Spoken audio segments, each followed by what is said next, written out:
नमस्कार, ये आकाशवाणी शिमला है। अब आप राजकुमारी चंदेल से प्रादेशिक समाचार सुनिए। मुख्यमंत्री जयराम ठाकुर ने विपक्ष पर ओपीएस के मुद्दे पर कर्मचारियों की भावनाएं भड़काने का आरोप लगाया है।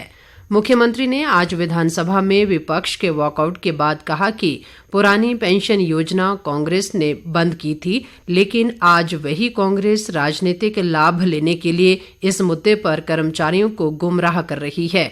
उन्होंने कहा कि हिमाचल में वर्ष 2003 में पुरानी पेंशन योजना को बंद किया गया था। उस समय वीरभद्र सिंह प्रदेश के मुख्यमंत्री थे।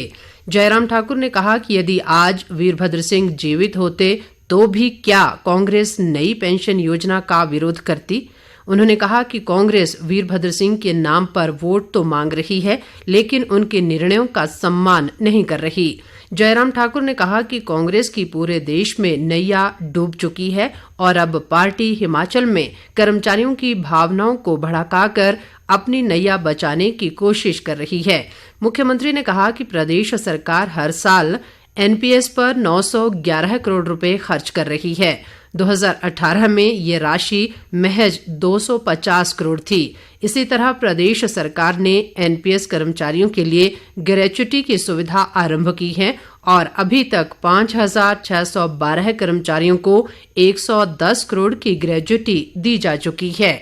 इसी तरह फैमिली पेंशन व इनवैलिड पेंशन का लाभ भी 2,200 एनपीएस कर्मचारियों और उनके परिवारों को दिया जा रहा है, जिस पर हर साल 250 करोड़ रुपए खर्च हो रहे हैं।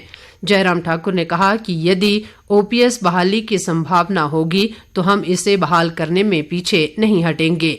उन्होंने ये भी कहा कि ओपीएस को केंद्र की मदद के बिना लागू नहीं किया जा सकता। प्रदेश विधानसभा के मॉनसून सत्र के अंतिम दिन आज विपक्षी दल कांग्रेस ने पुरानी पेंशन योजना बहाली के मुद्दे पर पहले सदन में भारी हंगामा किया और बाद में पूरा विपक्ष सदन से वॉकआउट कर बाहर चला गया। विपक्ष ने यह हंगामा और वॉकआउट इस मुद्दे पर चर्चा की अनुमति नहीं दिए जाने के विरोध में किया।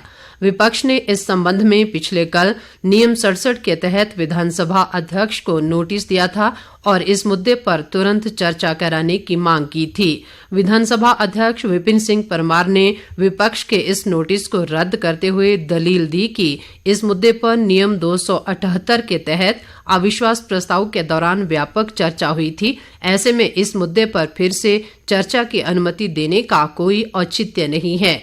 इससे पूर्व आज सदन की कार्यवाही आरंभ होते ही कांग्रेस सदस्य आशा कुमारी ने नियम 67 के तहत स्थगन प्रस्ताव का मुद्दा उठाया और ओपीएस के मामले पर तुरंत चर्चा की मांग की। उन्होंने कहा कि आज न्यू पेंशन स्कीम के कर्मचारी पुरानी पेंशन योजना की बहाली की मांग को लेकर शिमला में प्रदर्शन के लिए पहुंचे हैं और इसके चलते पूरा शिमला जाम हो गया है। नेता प्रतिपक्ष मुकेश अग्निहोत्री ने भी आशा कुमारी की मांग का समर्थन किया और प्रदेश सरकार को कर्मचारी विरोधी बताया। प्रदेश में लंपी स्किन बीमारी लगातार कहर बरपा रही है। अभी तक ये महामारी राज्य के 6 जिलों में फैल चुकी है और 58 गायों की इससे मौत हो चुकी है। पशुपालन व ग्रामीण विकास मंत्री वीरेंद्र कंवर ने आज विधानसभा में विधायक अनिरुद्ध सिंह द्वारा नियम 62 के तहत लाए गए ध्यानाकर्षण प्रस्ताव के जवाब में ये जानकारी दी। वीरेंद्र कंवर ने कहा कि अभी तक सिरमौर, शिमला, सोलन, चंबा, ऊना और कांगड़ा जिला में इस बीमारी की पुष्टि हो चुकी है। उन्होंने कहा कि जिन जिलों में इस बीमारी के मामले दर्ज किए गए हैं वहां इसे महामारी घोषित कर दिया गया है और अब इस महामारी से पीड़ित पशुपालकों को उनके पालतू पशुओं की मौत होने पर आपदा प्रबंधन कानून के प्रावधानों के तहत मुआवजा मिलेगा। दुधारू पशुओं के लिए ये मुआवजा 30,000 रुपए होगा। हालांकि इसके लिए मृत पशु की पोस्टमार्टम रिपोर्ट जरूरी है। वीरेंद्र कंवर ने कहा कि प्रदेश में 10 अगस्त तक 1,000 पशु लंपी स्किन बीमारी से संक्रमित पाए गए हैं और इस बीमारी की रोकथाम व निदान के लिए जिला स्तर पर नोडल अधिकारी नियुक्त कर दिए गए हैं। आज़ादी के 75 वर्ष पूरे होने के उपलक्ष्य में देश भर में आज से 15 अगस्त तक हर घर तिरंगा अभियान चलाया जा रहा है। प्रधानमंत्री नरेंद्र मोदी ने 13 से 15 अगस्त तक अपने घर पर तिरंगा फहराकर सभी देशवासियों से हर घर तिरंगा अभियान में शामिल होने का आग्रह किया है। प्रधानमंत्री ने देश भर में हर घर तिरंगा अभियान के लिए देशवासियों के उत्साह पर प्रसन्नता व्यक्त की है।